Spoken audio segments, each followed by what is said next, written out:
First popularized by persons with disabilities in South Africa during the 1990s, Nothing About Us Without Us has since become a rallying cry for the global disability rights movement and its mission of full, equal inclusion. For too long, people with disabilities have been overlooked and underrepresented in our lives. There are not enough people with disabilities in the government, nor in the media representations we see every day. We must continue to challenge these harmful stigmas and stereotypes, which maintain the false belief that people with disabilities are not fully capable of contributing their skills and talents to society. 15% or more of our world's population is disabled. 15% represents an incredible opportunity to bring diversity, talent, creativity, and strength into public life. So let's seize it. If there's nothing about us without us, then we ask you to follow us.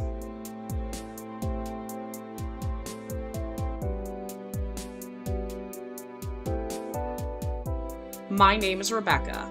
I use she and her pronouns. I am a person with narcolepsy, a disability advocate, and the creator of Follow Us. Follow Us is a series about disability that seeks to encourage thoughtful conversation about disability and inclusion. While I and many of the guests on Follow Us are disabled, we are individuals before we are disabled people. Our experiences are different, and I hope that by hearing about some of them, you are inspired to see the individual before the disability. Follow Us takes place in Medicine Hat, a small city in southern Alberta that lays claim to the title of the sunniest city in Canada. The Hat has a rich history of inclusion for people with disabilities. In fact, it was recently discovered that in 1936, Medicine Hat's first recorded service animal was a Goldendale Terrier named Jerry. Jerry's handler was a visually impaired man named Edgar. In this episode, we will explore how Medicine Hat was founded in the late 1800s and how its incorporation in 1906 eventually led to Edgar and Jerry operating Canada's first outdoor newsstand. After, we will meet a service dog named Trev that works in Medicine Hat today. Finally, we will sit down for an in-depth conversation with my friend Azeez about visual impairment, his experiences as an albino man from Nigeria, and what he hopes to accomplish after he's graduated from college.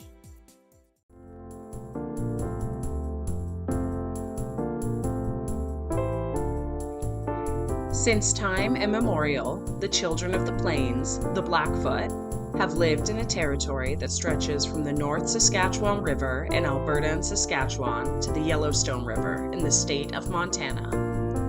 In 1883, the Canadian Pacific Railway stopped to build a bridge across the South Saskatchewan River. It was there, on the traditional lands of the Blackfoot, that Medicine Hat's first settlers built a city of tents.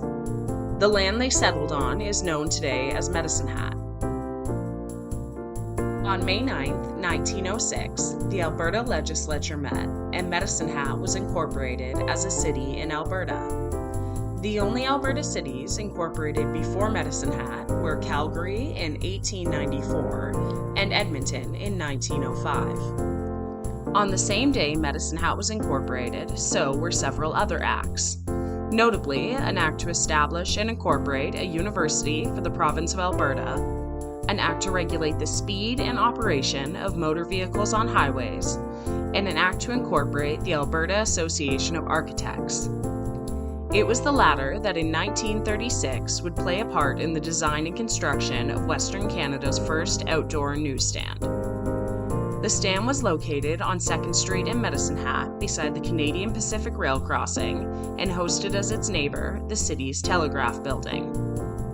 What made the kiosk particularly newsworthy was not only its location and claim to being the first, but the team that kept it running daily from 8 a.m. to 11 p.m. Edgar J. Miller, known by his close friends as Ed, was a visually impaired man.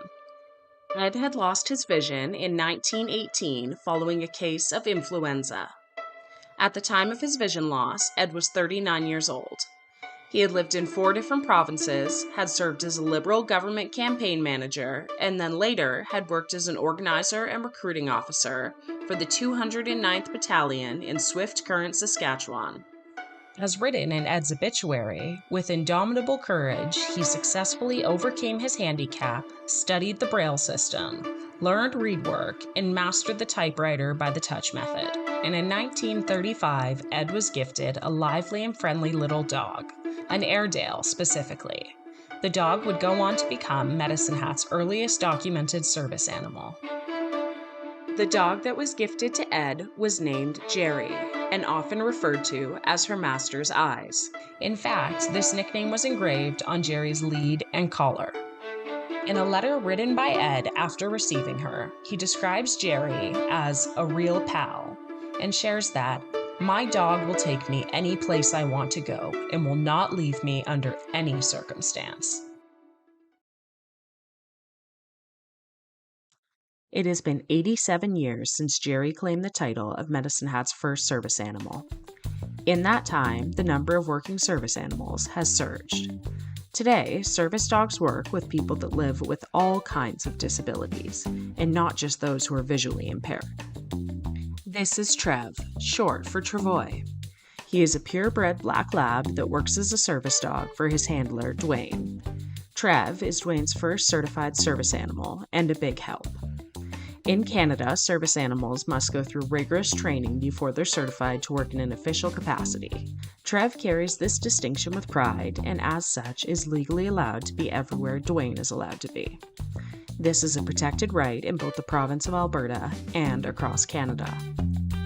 Just like not all service dogs work for handlers with vision impairments, it's also true that not everyone with a vision impairment needs or chooses to have a service dog.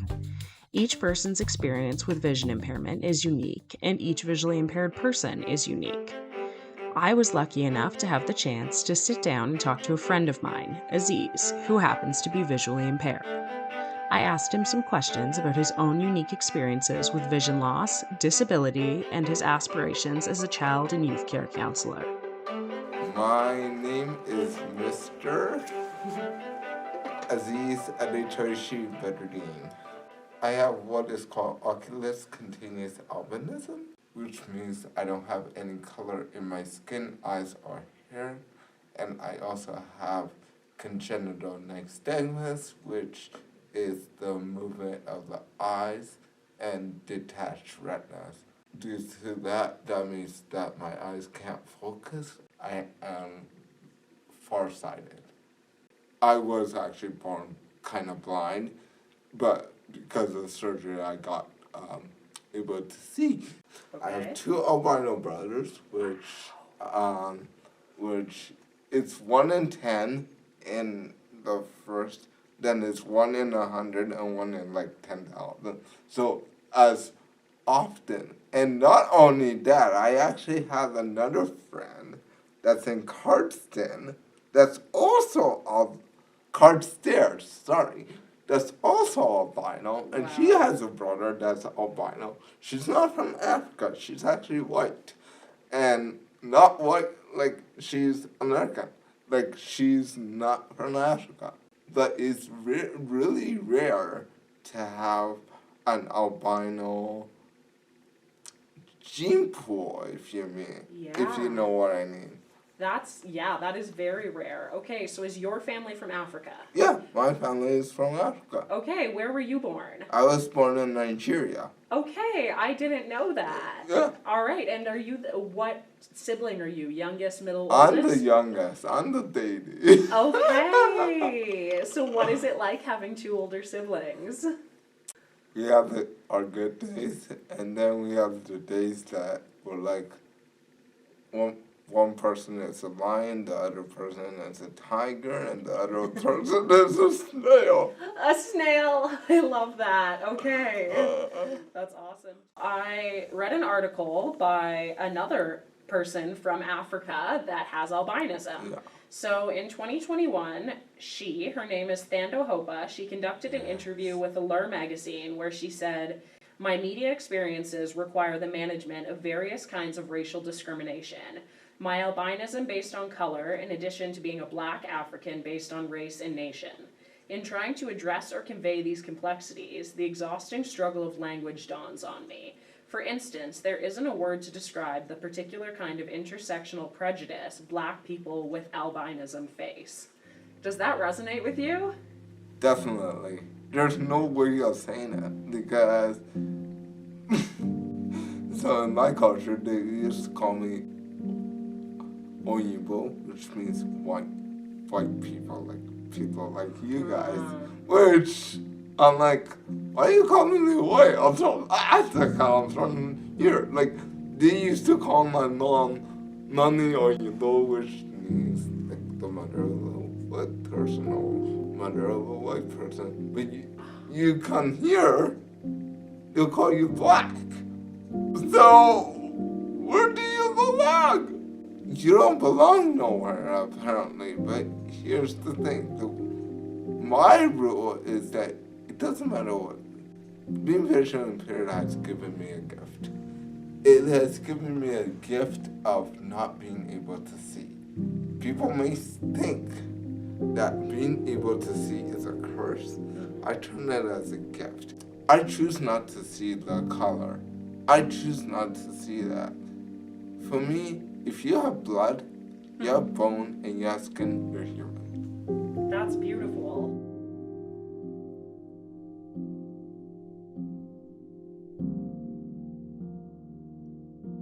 I am a medicine college student taking the Child and Youth Care program at medicine college. I'm in my first year, but yeah. It's a 2-year program, but due to my disability, I'm taking it longer than 2 years. I'm taking it like a modified course. What's your favorite thing about the college experience? College experience, I have gotten to meet new people. I have gotten to talk to people that I have don't know before, got to actually break the shell that I didn't, the little bubble that I have been, especially in my program as a child and youth care counselor, you have to be able and comfortable to talk to people. So I am glad that I was able to break out that shell. Would you describe yourself as a shy person? I would Okay. at first, but once I'm comfortable, once I know that there's no immediate danger, I start opening up.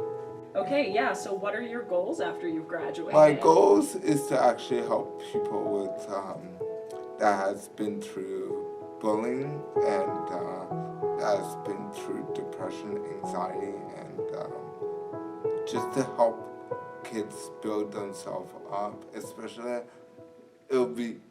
I'm not sure if I'll get the chance to, but it'll be fantastic if I get to deal with people with actual disabilities. Mm-hmm. Because the way that the normal school system has been set up, it's not set up for people with disabilities, it's set up for the mainstream people. Mm-hmm. And I think that they need a better alternative to incorporate that. I agree with that, and I noticed that you mentioned bullying, and can you talk a bit more about that in terms of children with disabilities and how because of the system they might have to suffer through bullying alone? Yeah. Basically, people get verbally, physically, and like different type of bullying emotionally, and it's emotionally tragic.